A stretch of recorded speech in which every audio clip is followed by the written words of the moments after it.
You're about to hear my conversation with Movin Mokbel, Vice President Portfolio Manager on the Mackenzie Fixed Income Team. Today, we'll explore investing in fixed income asset classes such as floating rate loans and CLOs through ETFs.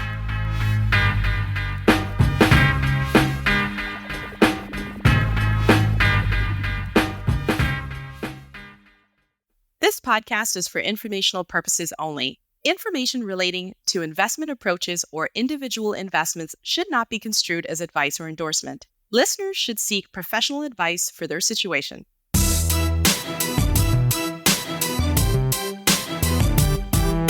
Welcome to The Invested, a podcast from Mackenzie Investments. I'm your host, Prerna Matthews, VP of ETF Product Strategy. Today, we're diving into the world of ETFs and focusing on some asset classes within fixed income and how they can be used to address various needs in an investing portfolio. Joining me today is Movin Mokbel, Vice President, Portfolio Manager on the Mackenzie Fixed Income Team. Movin specializes in the loan market and high-yield bond mandates, engaging with credit and trading teams in security selection and trading. He's going to share his perspective on the current market opportunities for floating rate loans and why they're relevant today, the role of CLOs in the market, as well as how ETFs can provide an efficient way for advisors and investors to gain exposure to these asset classes. So let's get started. Movin, thank you for joining the podcast today. Good morning. Let's dive right into floating rate loans in the current market environment. So floating rate loans have become very attractive in this environment. Can you walk us through, first of all, for those less familiar, what are floating rate loans and why are they increasingly attractive to advisors and investors? Indeed, Prerna, the end potentially of the interest rates cutting cycle has put floating rate loans back in the spotlight. We have seen over 10 billion in inflows come into the asset class year to date. Before we talk about the investment thesis for floating rate loans, these are traditionally bank loans that have been sold in the institutional market for decades, since the late 80s actually. These loans are senior in the capital structure, secured on a first lien basis by company assets, and pay interest on a floating rate basis. So they have no interest rate risk. You can also access these loans from all industry sectors, and many of these loans come from public companies. Today, the yield on these loans is approximately 8.5%, and it's expected to stay elevated if the Fed isn't aggressively cutting rates again here. Okay, great starting or beginning to explaining sort of this floating rate loan opportunity. Now, if we talk about particular advisors, investors, who would be attracted to these floating rate loans? Where would these fit? What types of portfolios would they work well or be best suited to? Are they more for income-seeking investors? Would they be more for those looking to hedge duration risk, or both? How would these be positioned in a portfolio?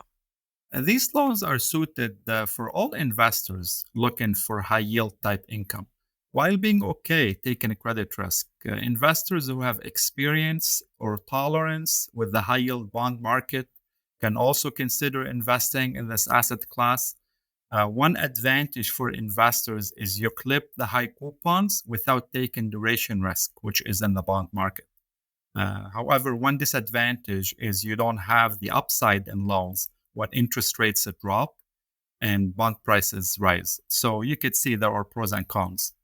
Yeah, for sure. Speaking of pros and cons, what are the biggest risks that you would say are associated with floating rate loans, and how should advisors and investors think about managing those risks?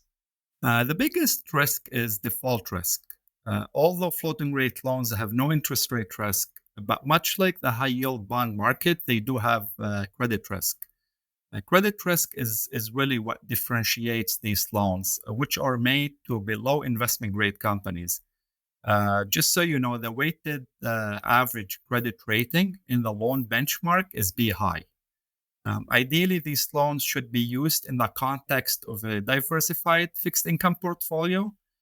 Say add up to 30% floating rate loans to a portfolio of investment grade bonds. The exact percent of how much to add depends on the investor's risk tolerance. By adding this sleeve, of floating rate loans to investment grade bonds, investors essentially increase their expected total return while at the same time reduce volatility in their portfolio. Why is that? Well, because loans are actually negatively correlated with investment grade bonds. So the result is a more efficient portfolio.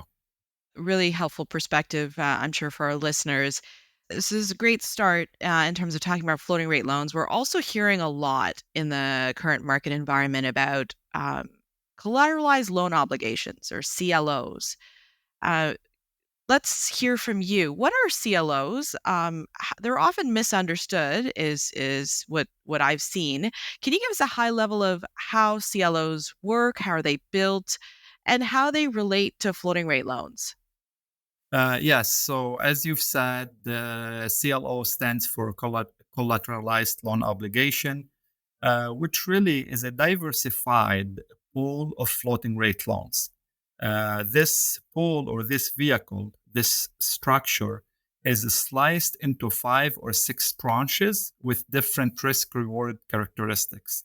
The AAA tranche, which is the top tranche, is about 2/3 of the structure, 2/3 of the pool.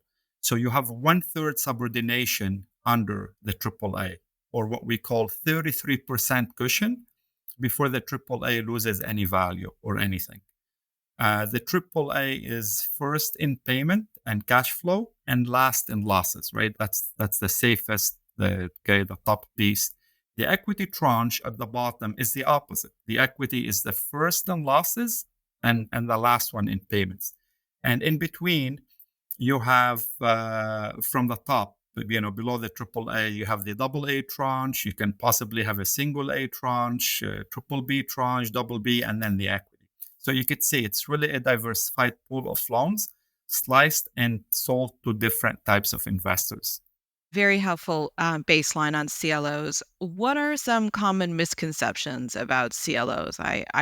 I myself have heard CLOs and CDOs, for example, confused as one and the same. So, what are those common misconceptions, and how would you address them? There are indeed several ill-founded misconceptions about CLOs. First, people think they are too obscure and complex to understand. They are illiquid. They are risky. They're not regulated. They're not monitored. They're only available to institutional investors. I would say many of these misconceptions got sorted out over time as the market grew. So first, the CLO market today is over 1.1 trillion US, and that's much bigger than the Canadian corporate bond market.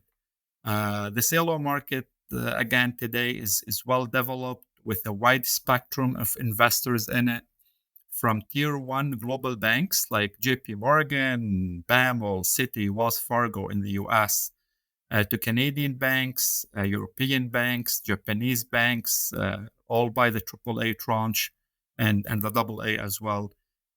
Also, insurance companies, pension funds, endowment funds, sovereign wealth funds, they all big CLO investors as well, mostly in the AAA.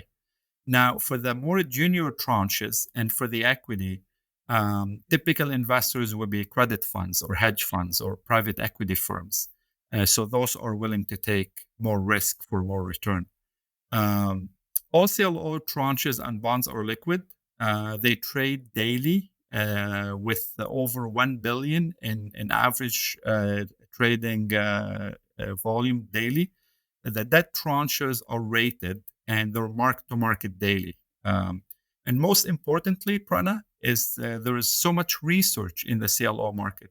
I have actually seen more research on CLOs than I've seen for high yield bonds or on floating rate loans.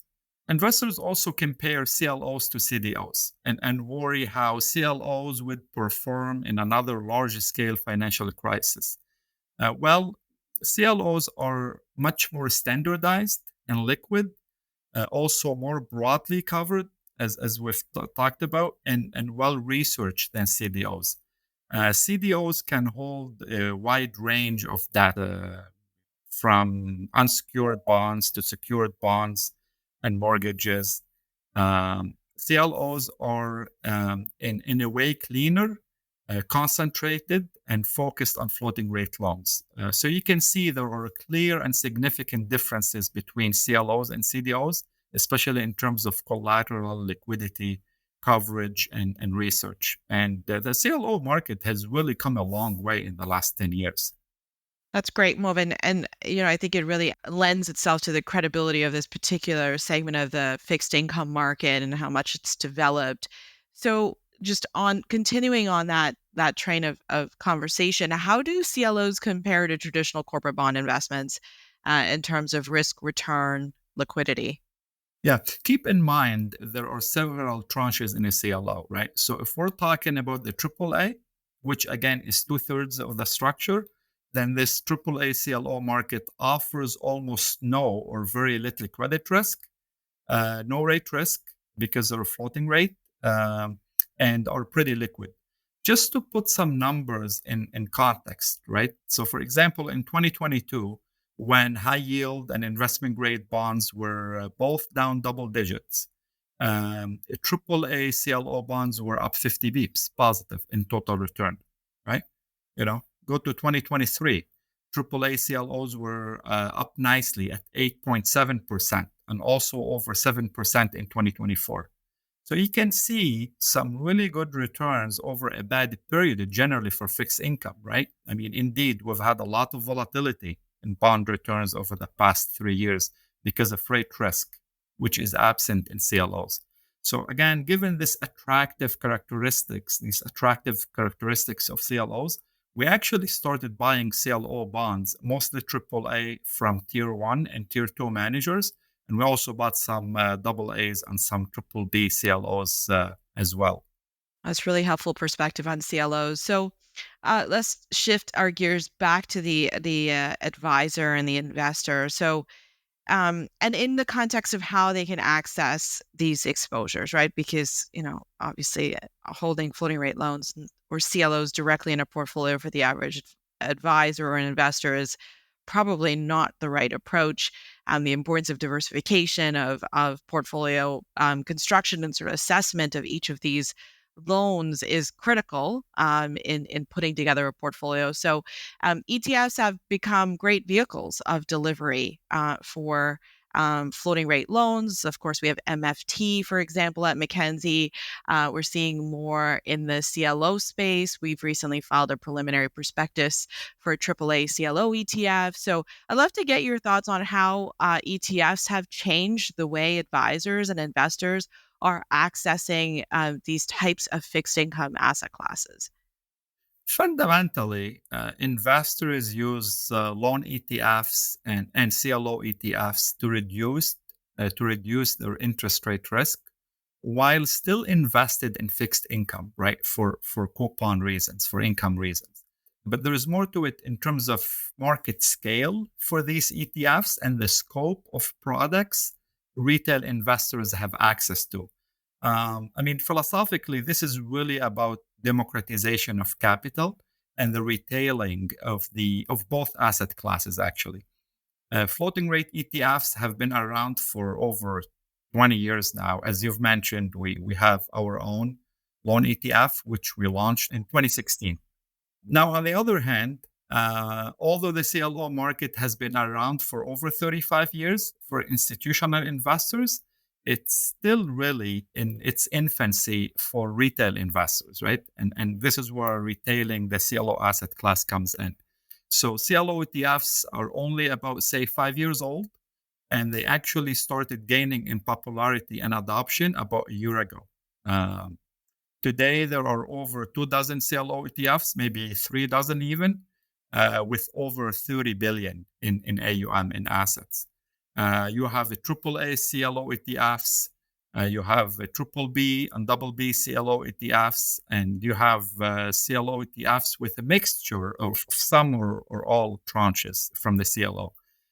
So there's a market for all these types of CLO ETFs, depending on return targets and how much risk investors are willing to take. Obviously, the most popular ones are the AAA CLO ETFs. Yeah, great comments there. If we go back to my earlier comment on directly investing in these kinds of loans or CLOs versus an ETF structure, I'd love to get some more feedback from you on that. Why does a pooled product make a lot more sense than perhaps trying to sort of get this exposure on your own by directly holding them in a portfolio or in a client's account? Yeah, sure. Same as the advantages of using any ETF, right? So investors get the diversification among a larger pool of loans or CLOs. You get ease and low cost of holding the underlying without any additional burden to service the loan or the CLO bond. It's not easy for a retail investor to buy a floating rate loan directly, or in some cases, CLO tranches. You get liquidity of the specific ETF share as opposed to the liquidity of the underlying loan or CLO fund bond. Transparency in the underlying portfolio, right? You know what you own. It's all monitored. It's all disclosed. And also transparency in the bid ask on the trading side, right? Because that market, the ETF market, is a lot tighter than the underlying. And really the ability to select an ETF manager based on style and whether that ETF is actively or passively managed. So there are many good reasons why an investor would just opt to be an ETF as opposed to trying to build their own portfolio of loans or CLO bonds. That's really, really helpful in terms of, again, just reiterating the benefits of that pooled structure and certainly in ETF vehicles. So let's summarize our conversation today on floating rate loans, CLOs. Where do you see the biggest growth opportunities in credit ETFs over the next year for advisors in terms of how they may look to position the fixed income portion of clients' portfolios? Certainly the CLO ETFs and definitely the AAA CLO ETF in particular. The size of the CLO market has grown massively over the last few years and now is over 1.1 trillion in the US, as we've said. And that fed through into huge growth into the CLO ETF market over the last few years. You're talking about a product that insulates you from interest rate risk. And in the case of a AAA CLO ETF, almost no or very little credit risk. The underlying is a diversified pool of loans from all industry sectors, including public companies. The yield on the AAA ETF, for example, is in the high 5% on a gross basis, so very attractive relative to the corporate bond market and without rate risk. And so we think you'll see more growth in the US, and you see growth in the Canadian market in the next few years as well. Yeah, great points. Movin, thank you for sharing your insights on the floating rate loan and CLO markets and the role that these asset classes play in an investing portfolio. Thank you. Thank you for having me, Prana. So there's some great takeaways there from Movin. Movin provided us some perspective on the diversification opportunities, just even within floating rate loans, yield opportunity, certainly without duration risk. We spent some time talking about CLOs and demystifying what collateralized loan obligations are and how they fit in a portfolio, and ultimately the democratization of a lot of these fixed income asset classes and its ease and accessibility now for many, many investors. So it's been fascinating to unpack this and explore how these types of asset classes can fit in a portfolio. That brings us to the end of this episode of The Invested. Thank you to our listeners for tuning in. We hope this episode has provided you valuable insights on how ETFs can be used in your portfolio construction. If you have any questions or topics you'd like us to cover in future episodes, please reach out via our blog or through LinkedIn. Until next time, stay invested.